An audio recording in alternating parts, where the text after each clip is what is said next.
Hola chicos, buenas tardes. En el video de hoy vamos a continuar un poco con el tema de teoría de la comunicación que habíamos dejado empezado en el video anterior, ¿sí? Habíamos estado hablando sobre el esquema básico de la comunicación, ¿sí? De Jacobson, con los elementos básicos: emisor, receptor, código, canal, mensaje, referente, contexto. Y los habíamos definido todos menos código, porque les había dicho que código era el más complejo y el que tal vez requería un poco más de explicación. Por eso le vamos a dejar este video entero a hablar solamente de código, y además es uno de los elementos centrales para nuestro análisis, porque justamente nosotros estamos en lengua, ¿no? Y en lengua lo que vamos a analizar principalmente es el código lingüístico.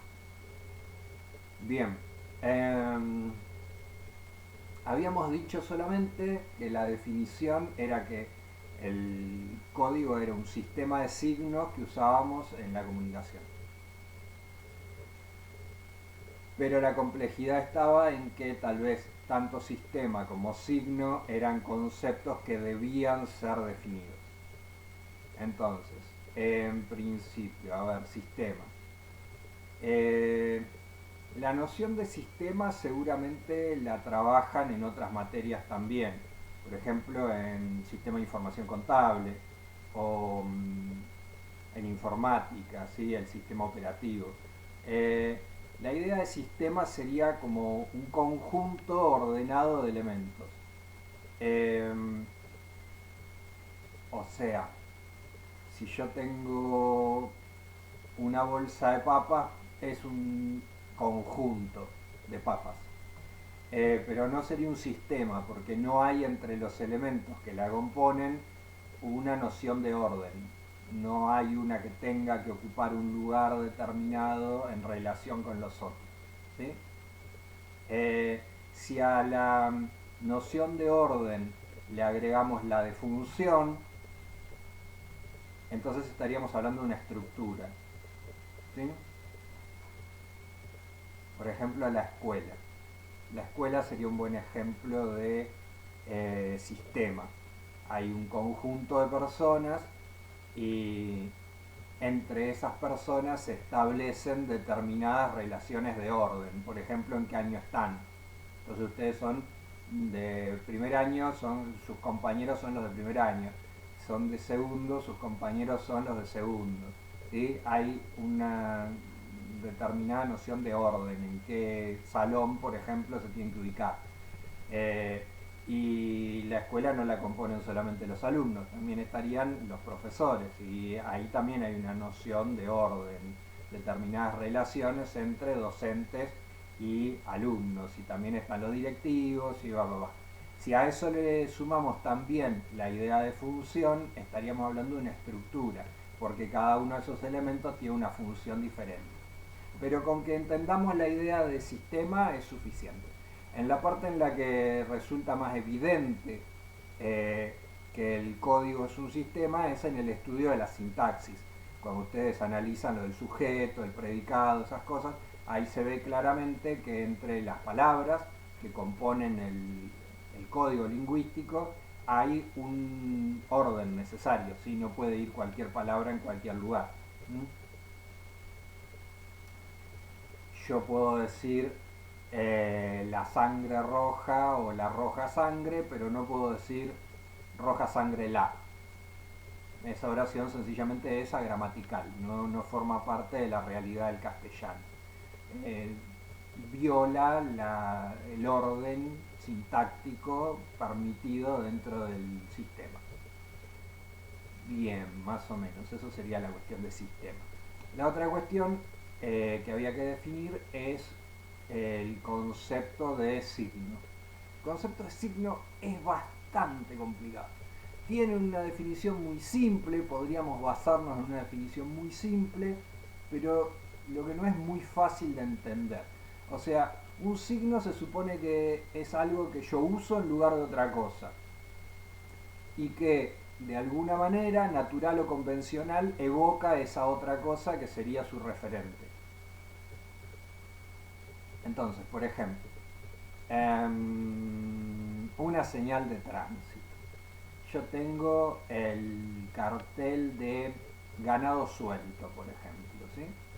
Y es un dibujito de una vaca con un fondo amarillo. Bien, el cartel no es en sí la vaca, obviamente, el cartel es un cartel. Pero sí que a la persona que lo ve le evocaría ese otro elemento, que sería la posibilidad de que en ese trayecto de la ruta se le cruce una vaca. Si en vez de ser el de ganado suelto fuera el de paso a nivel, es decir, la parte en la que una calle se intersecta con una vía de ferrocarril, entonces el cartel es el dibujito de un tren sobre fondo amarillo. Lo mismo, el tren no está necesariamente ahí, pero sí que el dibujito del tren está en lugar del tren, digamos, está ahí para evocar en el receptor, en el que vea el cartel, la idea de que por ahí puede pasar el tren. Por ahí pasa el tren. Tal vez no en este momento, pero en algún momento pasa el tren, así que hay que tener cuidado. Bien, esa es la definición, digamos, ¿sí? Del estudio de los signos se ocupa una ciencia específica que se llama la semiótica o semiología.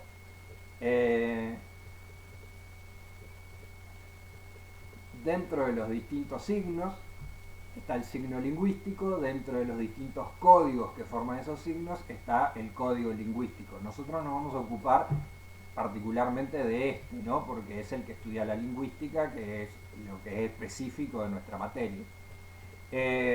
Pero no nos comunicamos únicamente con signos lingüísticos. Las palabras no son los únicos signos que usamos para comunicarnos. Digamos que podríamos definir diferentes tipos de signos, sobre todo de acuerdo con la relación que se establece con ese otro elemento al que buscan evocar.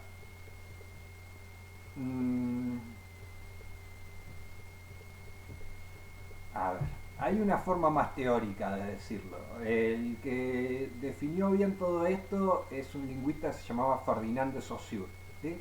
Y él dividía esto en dos partes, el signo, el significante y el significado, que serían las dos representaciones mentales de la información que tenemos en nuestra cabeza y que nos permite usar el signo. Yo tengo que tener guardada en mi cabeza cierta información sobre la forma del signo, que es lo que me permite reconocerlo.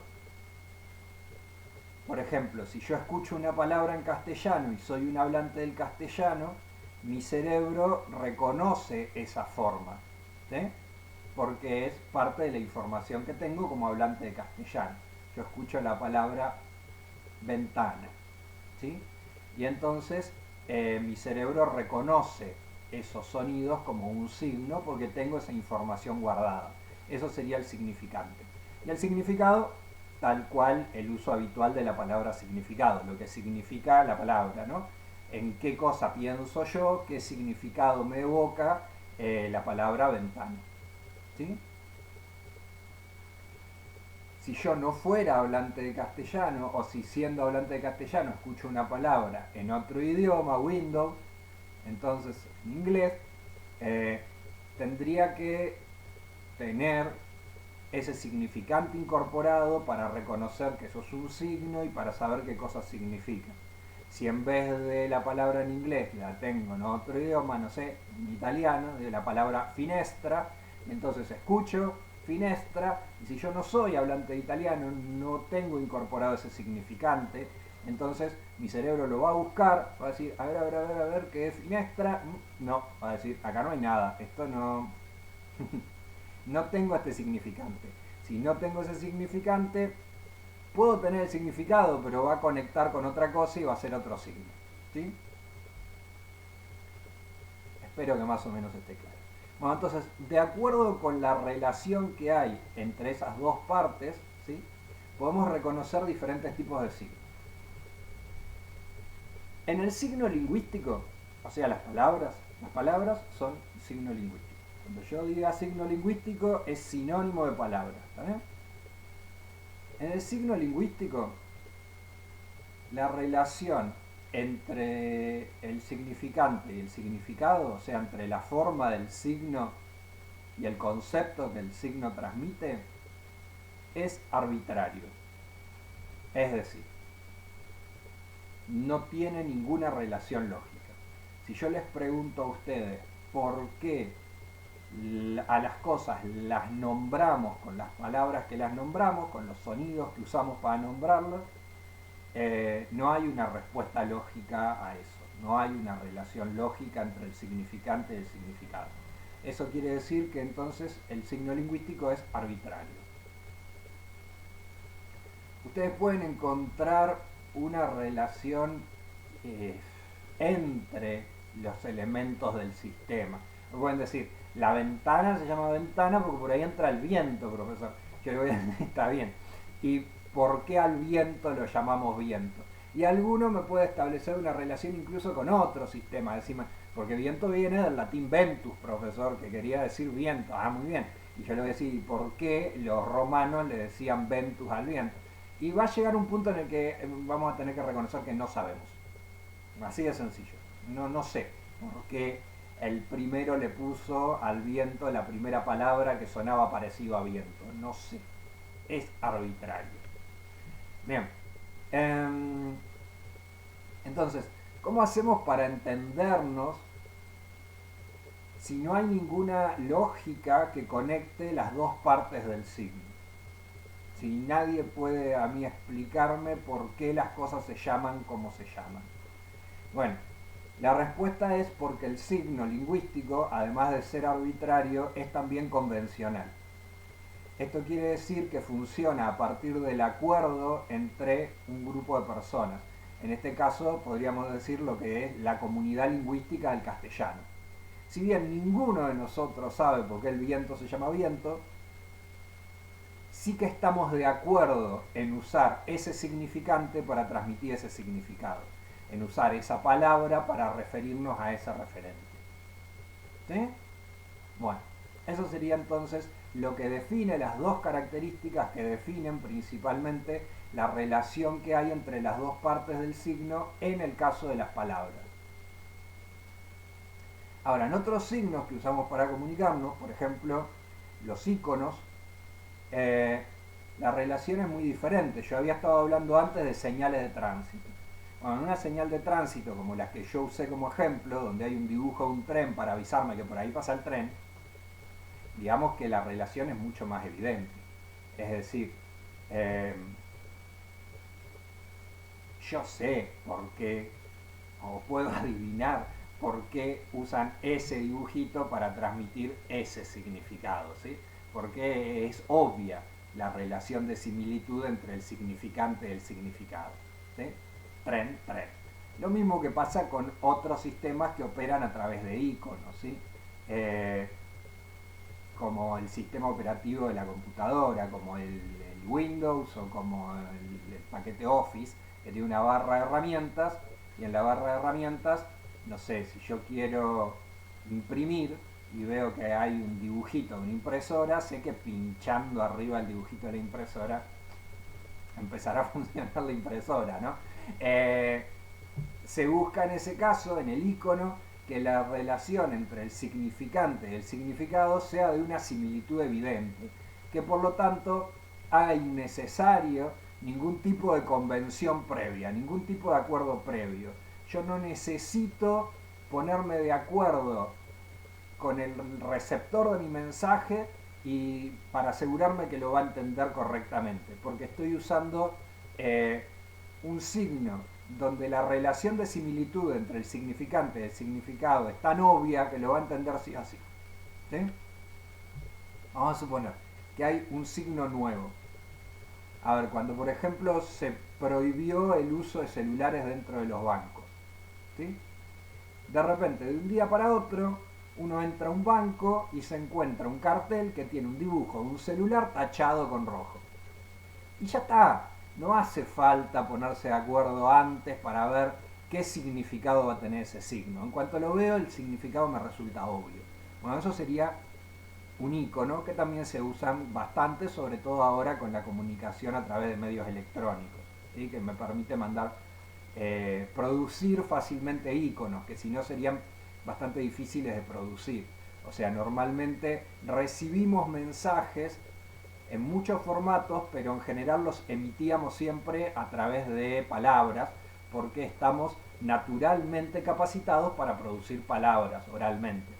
No tanto para dibujar trencitos. Yo necesitaría tener un lápiz y papel y más o menos dibujar bien, y sería medio como que la comunicación como jugar un poco al Pictionary, ¿sí? Eh, pero ahora con los medios electrónicos casi todos tienen alguna especie de barrita de iconos que me permite mandar, o stickers o GIF o cualquiera de esas cosas, ¿sí? Que en general se entiende, ¿sí? La idea es esa, que cuando uno lo vea lo entienda sin necesidad de un acuerdo previo, ¿sí? A mí me mandan un sticker de una reacción de me encanta con un corazoncito y yo ya entendí. O sea, es sencillo, ¿sí? Me mandan un me importa y ahí ya entendí menos.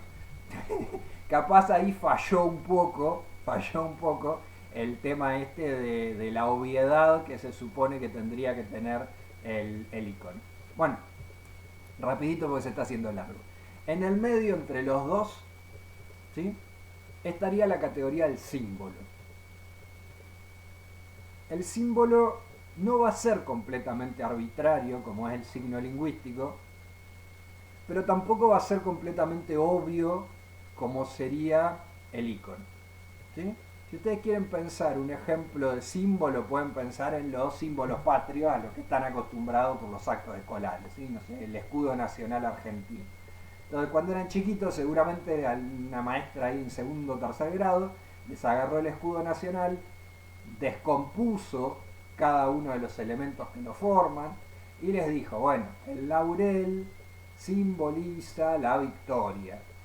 El sol naciente, el sol en heráldica es usado como símbolo de poderío, y en el escudo nacional aparece el sol naciente porque la nación recién se estaba formando, pero se veía llamado a un destino de gran potencia mundial, y por eso bla bla bla, ¿sí? Y si yo me pregunto, ¿y por qué el laurel simboliza la victoria? No es obvio. La respuesta no es obvia. ¿Por qué simboliza la victoria? No es como el dibujito del tren y el tren, o como el dibujito de la impresora y la impresora. Bueno, ahí yo tengo que tener cierto conocimiento previo sobre el contexto, sobre una cantidad de cuestiones culturales, sin las cuales el símbolo muy bien no funciona, ¿sí? O funciona en un sentido convencional, como si fuera un signo lingüístico. Yo sé que ese escudo representa a la nación argentina, pero no entiendo por qué, ¿sí? Para entender cada uno de los elementos y su significado, ahí sí yo debería tener un conocimiento un poco más amplio sobre el contexto en el cual ese signo está funcionando. Yo tendría que saber que el laurel era un atributo de la diosa griega Nike, que era la diosa de la victoria, y entonces entre los griegos se estilaba usar una corona de laurel para representar a una persona que había obtenido una victoria en el campo deportivo o en el campo militar, y entonces esas dos ramas de laurel que rodean nuestro escudo nacional serían como una corona de laurel, ¿sí?, que tiene su correspondencia en el himno nacional, cuando dice coronado de gloria, vivamos por la corona, o cuando el himno nacional dice sean eternos los laureles. ¿Y por qué dice eso? Bueno, todo esto es por la diosa Nike de la victoria, que tenía el laurel entre sus atributos, y los griegos formaban una coronita. Si no sé todo eso, de todas formas, cuando veo el escudo nacional, sé que ese es un edificio público, por ejemplo, ¿sí? Funciona a nivel convencional. Bueno, espero no haberlos mareado demasiado. Acá estaríamos aclarando un poquito qué es un sistema y qué es un signo, para que se entienda mejor la definición de código que dimos en el video anterior, ¿sí? Dijimos, el código es un sistema de signos. Bueno, acá entienden lo que es un sistema y lo que es un signo. Pero por cualquier cosa que no haya quedado completamente claro, a mí me parece que fui clarísimo. Me preguntan acá o me preguntan por el Classroom. ¿Sí? ¿Está bien? Y yo les contesto por ahí, tratamos de aclararlo un poquito más si hace falta. Listo, chicos, cuídense. Nos vemos.